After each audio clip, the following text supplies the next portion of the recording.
This Skalarki DESKTOPLine Mini Overhead is the closest thing to a real Airbus panel I have ever mounted above my desk. It has a heavy metal construction, proper resistance, and that serious training hardware vibe. But it has a problem: the price. So when this showed up, the Rowsfire A107 version 3, costing a fraction of the price, I knew I had to put them head to head.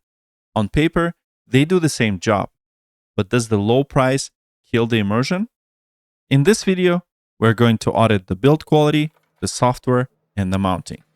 I'm going to let you hear the difference in the switches, and I'll show you one specific scenario where this cheaper panel actually beats the premium one. This is episode 1 of Battle of the Airbus Overheads. Now let's set the stage. Skalarki is known for realism.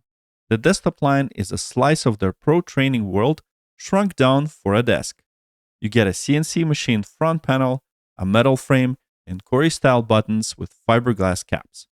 It is dense, heavy, and feels industrial.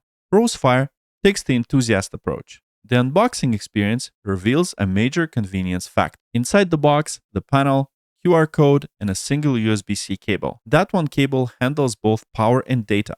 No external power bricks. You plug it in, configure it in MobiFlight, and you're live. Once they're side by side, the physical difference is obvious. And this is where we need to be honest about premium feel. When you pick up the Skalarki, it feels dense. Nothing flexes. The Korry-style buttons have a firm, precise movement with a satisfying, damped resistance. If you know real Airbus hardware, your hands will recognize this immediately. The Rowsfire A107 is a different experience. The knobs are 3D printed and the Korry buttons are plastic, and you notice the moment you press them. The Rowsfire buttons have a very loud, distinct click. They do not feel like premium damped aviation switches. They feel like gaming hardware. They work perfectly, they don't stick anymore, but acoustically and physically, you will never mistake this for a real thing. The backlighting is also dimmer on a Rowsfire. It is functional, but the Skalarki is vibrant and pops in a dark room. Layout-wise, both are mini overheads, so you don't get the full ceiling. Skalarki is missing the recorder, oxygen, and dome light switches.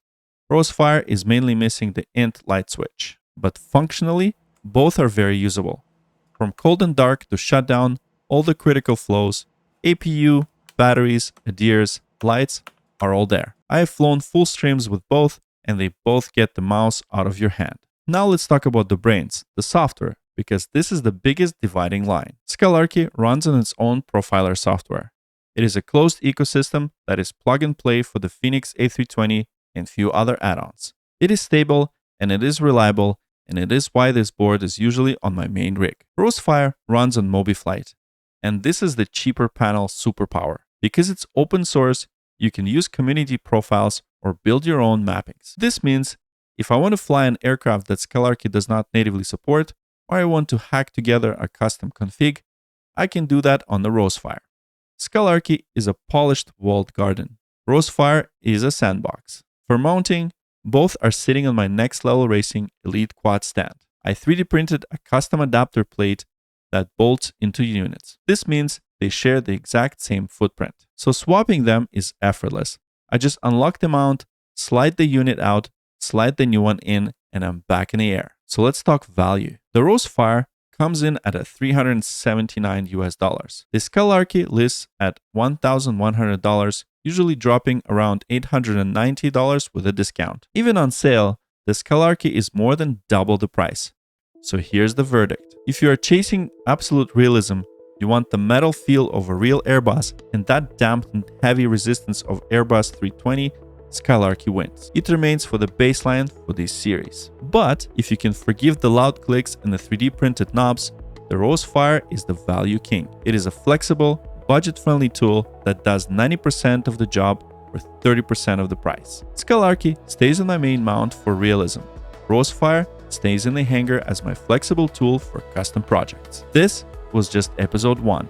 In future episodes, we will bring in more panels to see where they land between high-end realism and smart value, so subscribe to this channel if you want to watch the next episode. And as always, fly smart, fly safe, and keep chasing the horizons.